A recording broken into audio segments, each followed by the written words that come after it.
Donald Trump didn't have a good week, did he? All I have to do to declassify something is think about it. Jesus, I can't get that out of my head. I keep coming back to this bullshit that Trump came up with when he was interviewed by the ever-broadening Sean Hannity, that presidents can declassify documents just by thinking. I can't help it, just by thinking about it. In that interview on the Fox Sewer, he said, quote, "There doesn't have to be a process, as I understand it. If you're the president of the United States, you can declassify just by saying it's declassified, or by even thinking about it. There can be a process, but there doesn't have to be. You're the president. You make that decision. So when you send it, it's declassified. I declassified everything." End quote. And again, I mentioned this during the week. This reminded me of what Nixon said at one time. If the president does it, it's not illegal. I mean, where the fuck do these people? Well, they're Christian terrorists, so that's where they come up with it. Legal experts said that the idea of Trump telepathically declassifying government documents is, what do they call it? Nonsense on stilts. I would call it different from that. But there's a George Washington University law professor, Paul Rosenwig, and former Deputy Assistant Secretary for Policy in the Department of Homeland Security. That's who Paul used to be. He said that it reminded him of Johnny Carson's Karnak the Magnificent sketch. Remember that? Where Carson would know the answer in his mind to questions that haven't yet been asked. Remember that? I always thought that was a pretty funny bit on the Johnny Carson show. But anyway, Rosenwig said that, quote, "It's not just nonsense, it's nonsense on stilts. It almost seems delusional." And Rosenwig added this, quote, "The entire point of a classification system is to tell people how to treat certain types of documents. That is, what precautions to take with respect to their handling.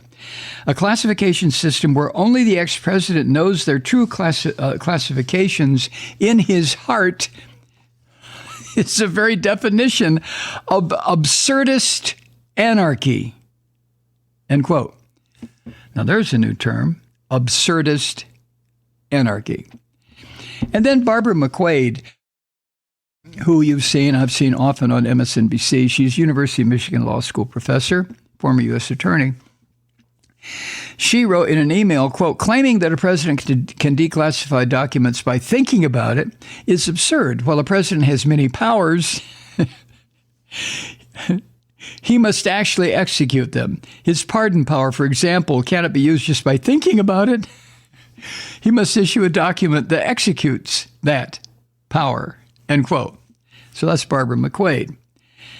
And here is Jonathan Turley, law professor who has made a career out of supporting Trump. He testified before Congress and supported Trump during the first impeachment hearing in 2019, right? But Jonathan Turley, who turns my stomach, I just don't like the sound of his voice. He shows up on on CNN a lot. But he wrote in a blog post, quote, "If a president could declassify with a thought, he could literally declassify every document in the possession of the U.S. government with a constitutional Jedi-like power. No one would know that there was declassification other than the fact that he removed the document or treated them as declassified." End quote.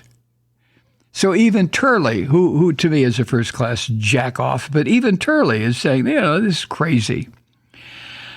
The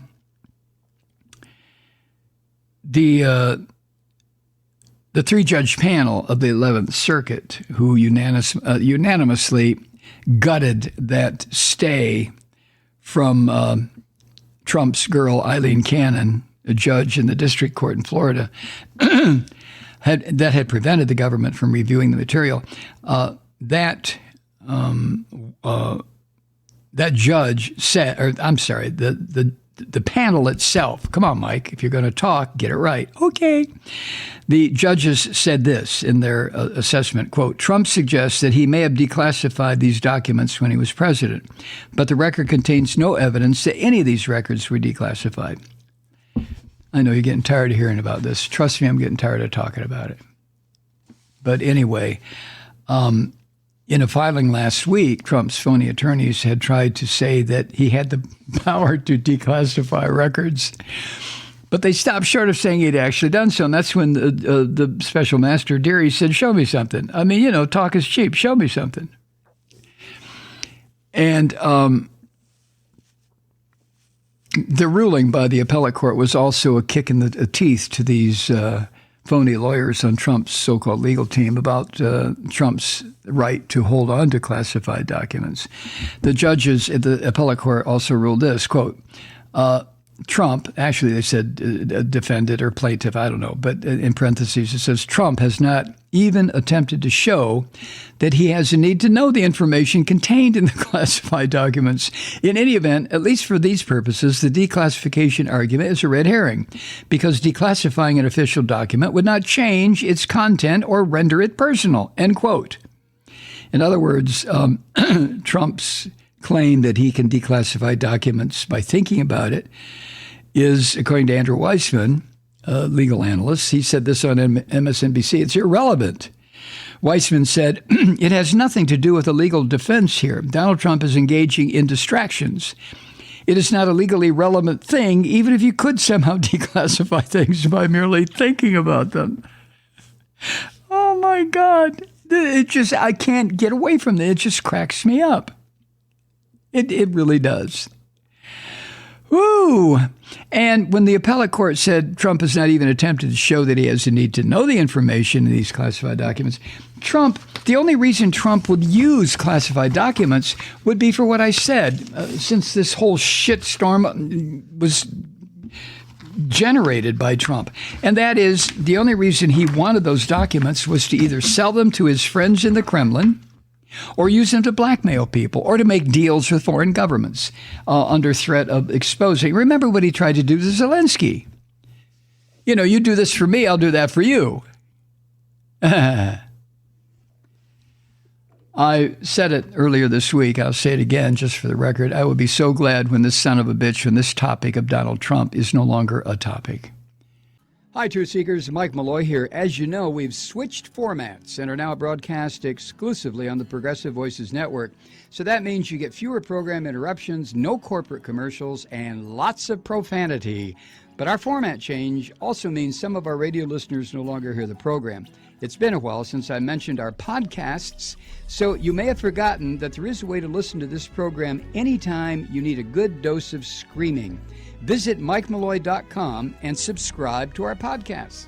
As a podcast subscriber, you can download the program to your mobile device and take me with you wherever you go. And if you have a friend who needs a dose of truth-seeking, you can give a gift subscription as well. That's MikeMalloy.com, and never miss a minute of the uncensored fun and frivolity.